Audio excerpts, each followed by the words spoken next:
তাকে শুধুই ভালোবাসে, ওই লাইনটা বল। আরে বলো। ভালোবাসা ভালোবাসে শুধুই তাকে, আচ্ছা ভালোবেসে ভালোবাসায় বেঁধে যে রাখে। বাহ। কি নাম ছেলেটার? রাহুল। কতদিন ধরে চলছে এসব? 3 বছর ধরে।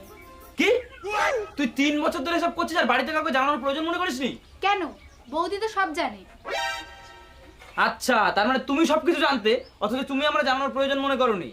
দাঁড়াও, তোমার হচ্ছে। আরে শুধু আমি নাকি, তাই মা আর দীপকও তো জানতো।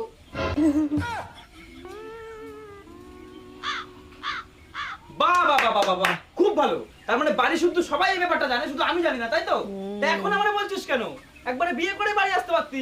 ওটাই তো প্ল্যান ছিল, কিন্তু এদের কাছে তো কানাকড়িও নেই। তুই যদি একটু বিয়ের খরচাটা দিয়ে দিতি।